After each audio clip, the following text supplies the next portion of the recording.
What is the basic idea in your chapter, A Muslim's Burden, How Islam Fails the Individual? In every society, religion plays a very important role in equipping the individual with the proper values, the proper norms, the proper behavior, encouraging the proper behavior in them, to live a harmonious life, to have, democracy and freedom does not come from the top to the bottom. It has to start at the bottom. The people have to have the proper value system to allow democracy and freedom to happen. And for instance, the Judeo-Christian culture has greatly influenced the Constitution of the United States. The people were in harmony with that Constitution, and they succeeded for many, many decades in accomplishing an organized system, a system that succeeds in giving proper human rights for people, the dignity of the human spirit. But unfortunately, in Muslim countries, you can see how the individuals have failed to be equipped with the proper value system that will allow freedom and democracy to flourish. Why is that? Why is our Muslim societies so handicapped in allowing the human freedoms and the human spirit to flourish and to achieve respect and dignity for human rights? And I'll tell you why. In Muslim societies, there are sheikhs, Muslim sheikhs, high-ranking Muslim leaders who preach unbelievable things to the Muslim people. I'll give you an example. There's a sheikh by the name of Abu Ishaq al-Huwaini, and he has a video on the internet preaching sexual slavery and slavery of people. And he blames the poverty of the Muslim world because they have abandoned jihad. And if Muslims go back to doing jihad, which he meant war, conquering other nations and taking their property and their women and children as slaves, and that would make Muslim people very rich. And he blames the lack of wealth in Muslim countries. He blames it on the lack of jihad, which means going to war against non-Muslim countries. That sheikh is one of the stars on Arab TV and Egyptian TV. And this is what he is teaching his students: that jihad, violent jihad against non-Muslims is good, that slavery of non-Muslims is a virtue, and seizing their property is something good, and you can get rich this way. Is this the proper value system that a religion should teach their subjects? It is unbelievable. By Western standards, this is unthinkable. But in the Middle East, this is normal. This is education. Another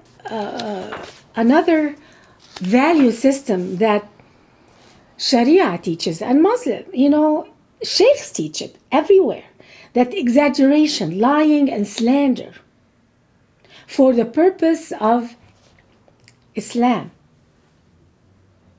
is okay. And it's not okay, you're obliged to lie if it's for the purpose of fulfilling an obligation as a Muslim.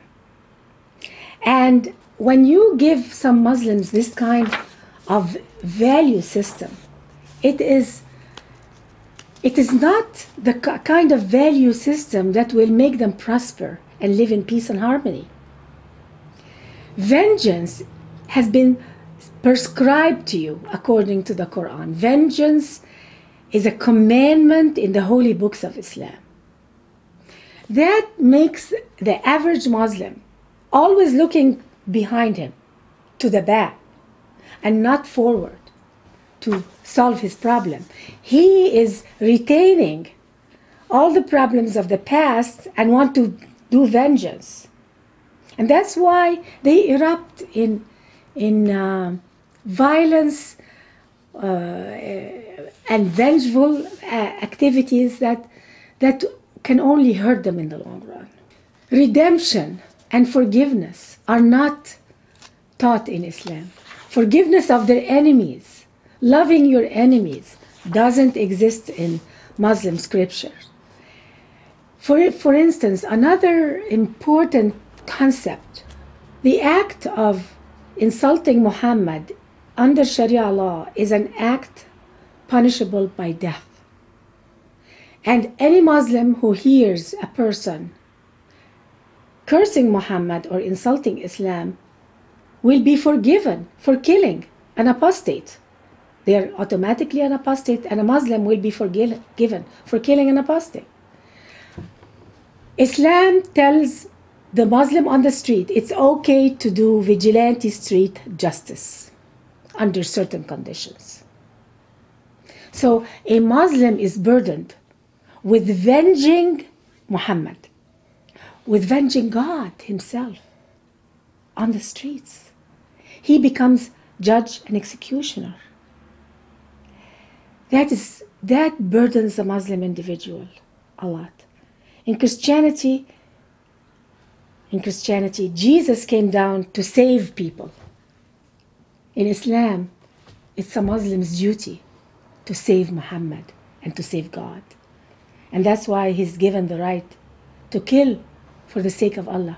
A Muslim must kill for the sake of Allah. In Christianity, God came down to save us. It's a totally different concept. How will the current situation in the Middle East affect Israel? Yeah, the situation now is very unstable in Syria, even in Jordan, in Egypt, it's in Lebanon. So all around Israel, the situation is very unstable. There's going to be civil war. There's civil war in Syria. It might even get worse in Egypt. In Jordan, it's very unpredictable. And something usually happens when Arabs have internal problems, civil wars. To stop the civil war, the easiest thing they can do quickly is to shoot at Israel. And when they shoot at Israel, Israel shoots back. And that's when they unify again. And this is the problem that Israel might face today with all of the civil unrest around it, surrounding it. There is also a deep problem in Islam when it comes to the Jewish people. And I wrote in my chapter on Israel an explanation why the existence of the Jews is such an existential threat to Muslims, to Islam itself, to the credibility of Islam. Why? It goes back to the 7th century. In the 7th century, the Prophet Muhammad, on his deathbed, he commanded his followers, Muslims, to go after the Jews and kill them wherever you find them. This is the commandment of the Prophet of Islam at his deathbed to his followers. Why did he do that? Why was he so threatened by the Jewish people that he neglected to entrust his people with something holy instead of entrusting them to kill Jews? And this is the reason. Muhammad, his main purpose was to convert the Jews, to make them Muslims. When the Jewish people, the Jewish tribes, refused to convert to Islam, Muhammad's credibility was totally threatened when the Jewish people refused to convert to Islam. He felt that the people of the book, who are the Jews, should accept him as their Messiah. And when they did not, he felt threatened.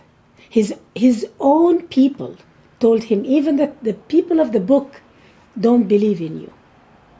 And that's when Muhammad killed 800 Jewish men from one tribe, beheaded them, and he took their wives as sexual slaves, and their children. That act by itself, by a prophet of God, was an unholy act. And it came a point in the ministry of Muhammad to either face it. Either I am a murderer of the Jewish people, or they are not human. They deserve to be killed. They are apes, pigs, and enemies of Allah. And that's what Muhammad decided. That not only will he kill the Jews wherever he finds them, but his followers forever, till the day of resurrection, will kill Jews wherever he finds them. Judaism and the Jewish people are an existential threat by their mere existence to Islam and to Muhammad himself, and that's why his followers until today cannot make true peace with the Jewish people. Unfortunately, it's an existential threat for Islam.